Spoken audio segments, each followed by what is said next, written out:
Hey Sainers, welcome back to the Saints TV YouTube channel. Hope you all had a great Christmas and Boxing Day.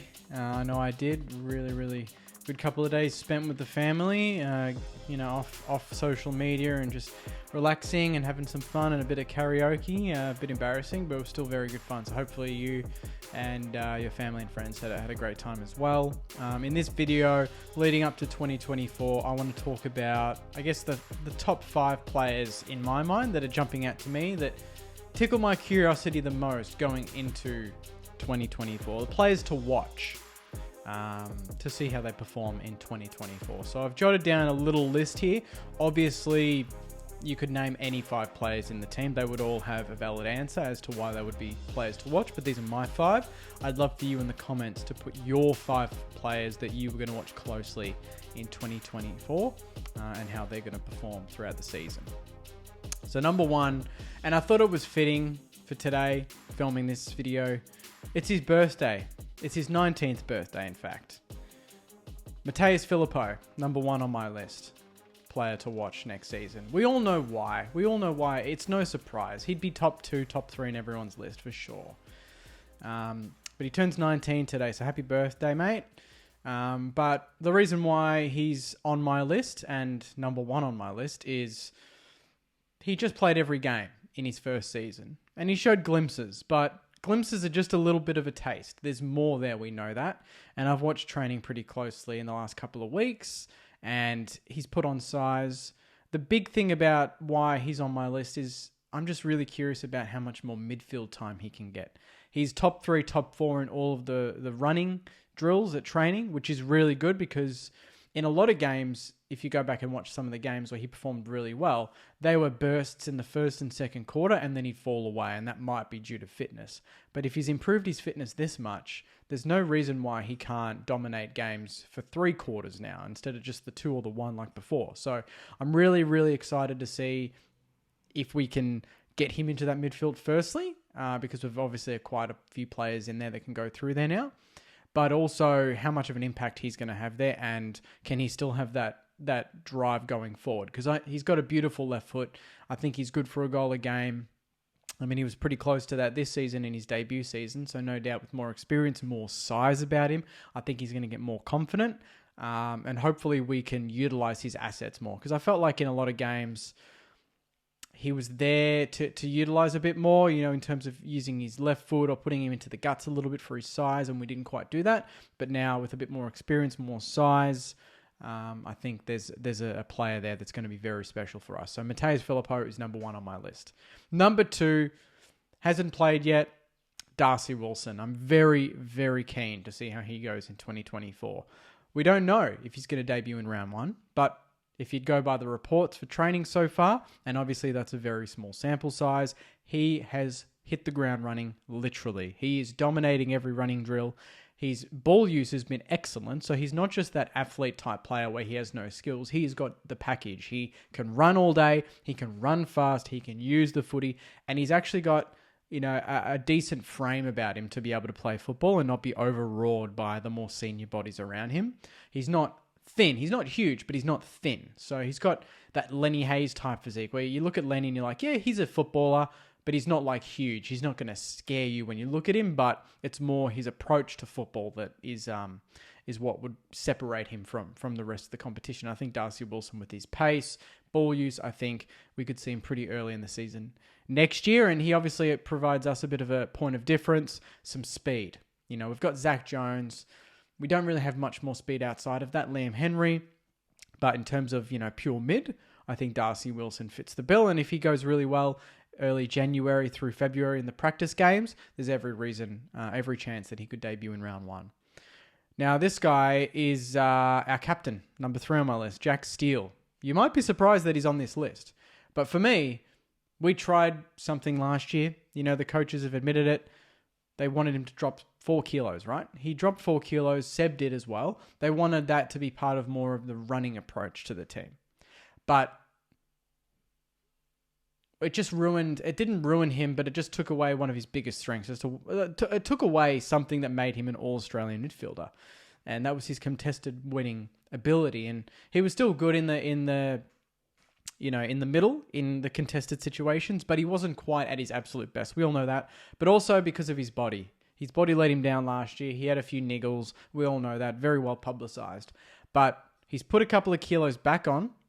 He looks very good at training. He's got a bit more size about him. Not quite as big as he was in 2020, but definitely closer to that side than than 2023 Jack Steele. And maybe with a little bit more support around him in the middle with, the likes of maybe Darcy Wilson, Paddy Dow, Phillippo can go through there, Owens can go through there. Maybe we'll get to see, if we can get anywhere near the Jack Steele of 2019, 2020, we're going to be a much better team for it. And to me, if we get that Jack Steele again, that's almost a new player. Because I don't think we had the real Jack Steele in 2023. There were only maybe bits, bite-sized moments where that was, there he is.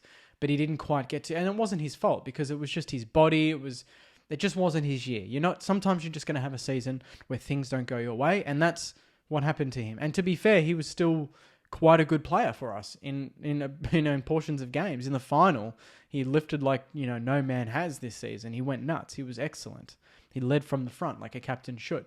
So if we can get a fit and firing Jack Steele for round one, it's just going to be like a new player. So I'm really, really excited to see what happens with our captain next season. And if he is captain, he could be vice captain, could be co-captain. There could be a number of different changes, but we'll wait and see.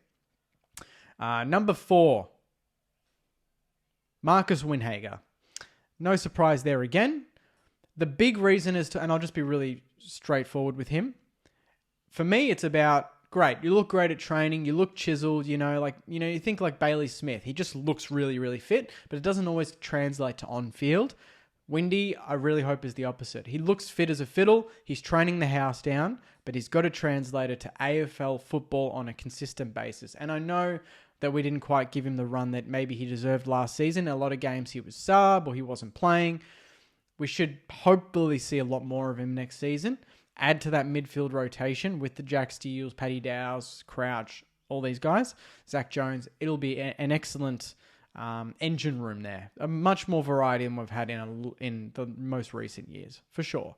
But I'm just wanting to see him in action, not just match sim. I want to see him dominate round 1, round 2. I want to see him go to Geelong at GMHBA, play there. Their midfield's not quite as good as it used to be. Go in there and have a performance. But firstly, we're going to get him into the team because obviously he's not in the top 3 or 4 picked every week. But that's where he needs to get to. So that's 2024, 2025 goals for Windy, is to be in the top 3 or 4 midfielders picked every week for St Kilda. He's not there yet, but he's doing everything right. So he's ticking the right boxes so far, but when it comes to getting selected, he's got to go up a notch. And lucky last, and I feel like it'd be silly to do this video and not have him there, but he's our biggest trade acquisition. Liam Henry. We've got to have him there. I feel like it's been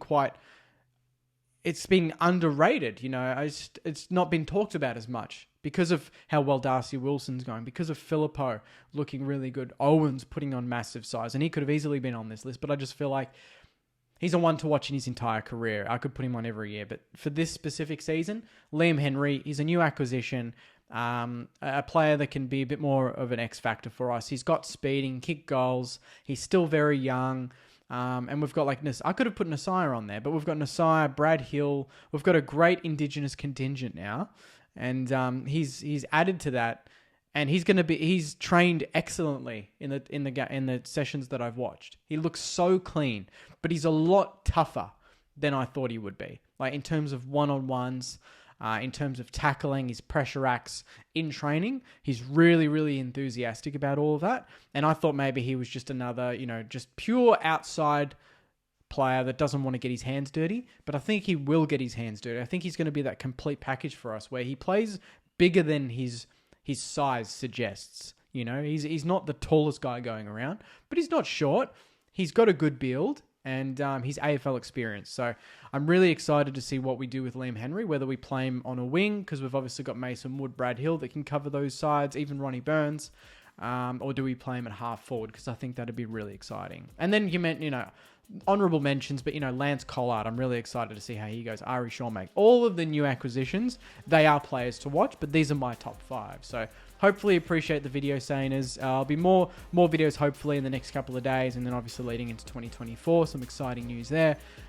So yeah, make sure in the comments, put your top 5 players to watch for St Kilda for 2024 down, and let's create a discussion. It'd be awesome. So I appreciate you guys watching. Hopefully, again, you've had a great Christmas and Boxing Day, and obviously Happy New Year in advance to all the Sainers watching this video. So yeah, take care, Sainers. Enjoy the rest of your week, the last week of 2023, and I'll see you very, very soon for my next video. But until then, take care, and as always, go you mighty Sainers.